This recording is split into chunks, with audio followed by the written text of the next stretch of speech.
16 de marzo de 2025, segundo domingo de Cuaresma. Maestro, qué bien estamos aquí. Zona de confort es una expresión que desde hace algunos años se ha ido abriendo camino y ha entrado en nuestras conversaciones. Se la define como un estado mental en el que una persona se siente cómoda y segura, evitando riesgos y ansiedad.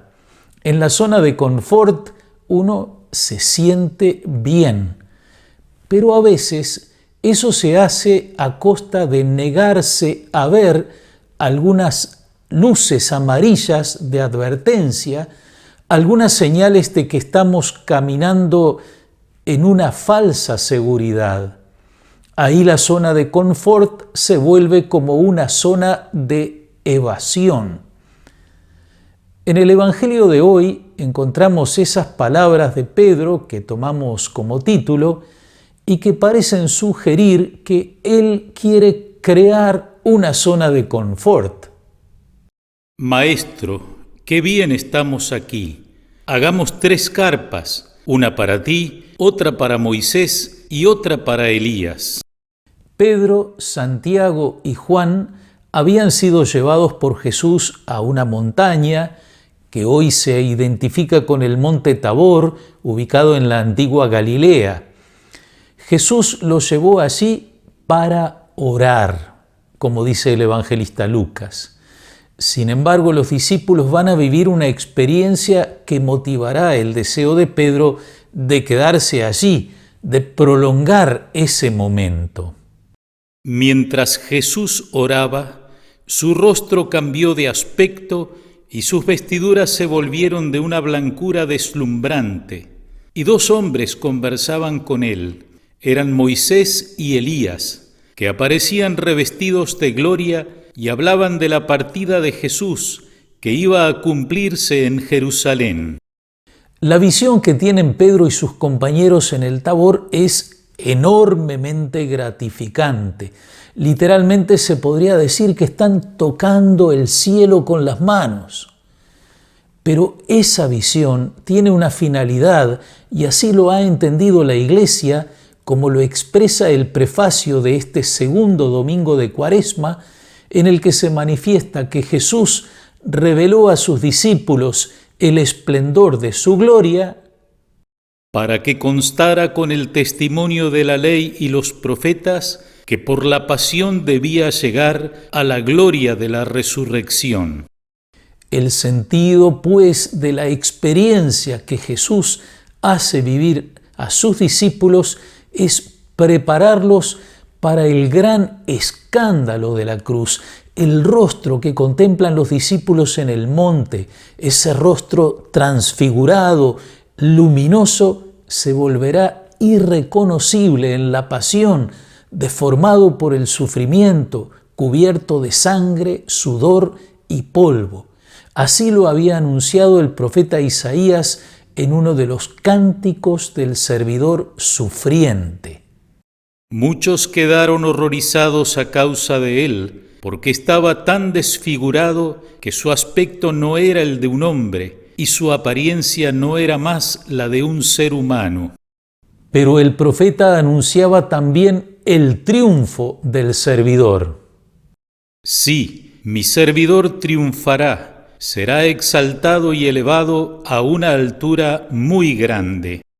Para los discípulos, la contemplación a la que han tenido acceso genera en ellos el deseo de eternizar ese momento, pero la eternidad no ha llegado todavía. Deberán bajar con Jesús del monte para seguir el camino hacia Jerusalén, el camino que lleva a la pasión y a la muerte, pero también a la resurrección y a la vida a través de la cruz.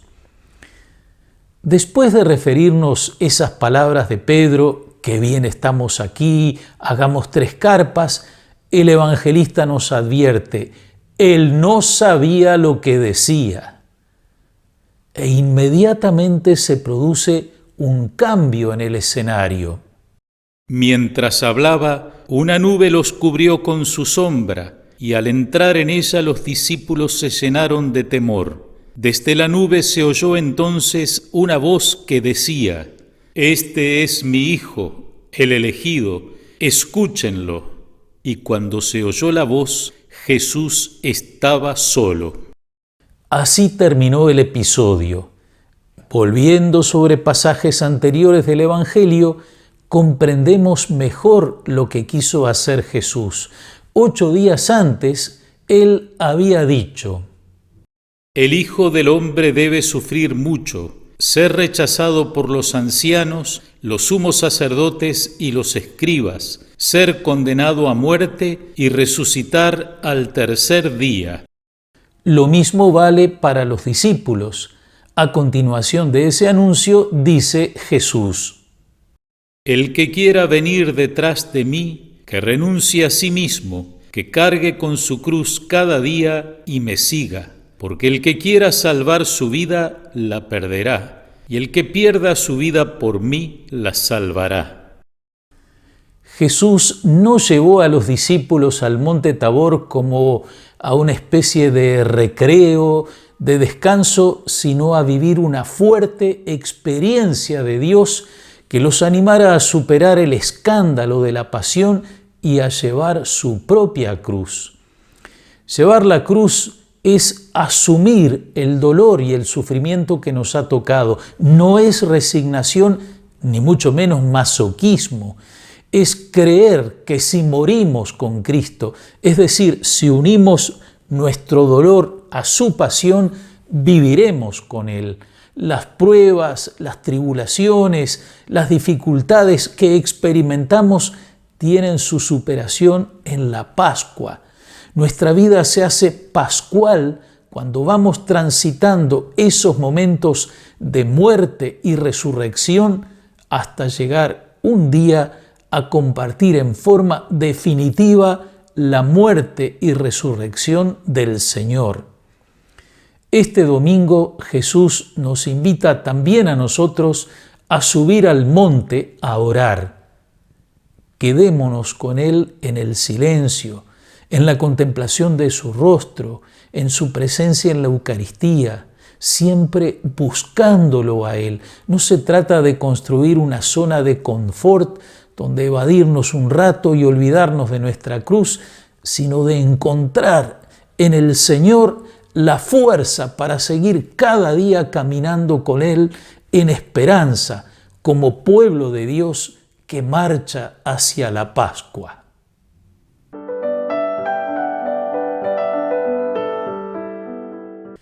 Miércoles 19, solemnidad de San José, esposo de la Virgen María.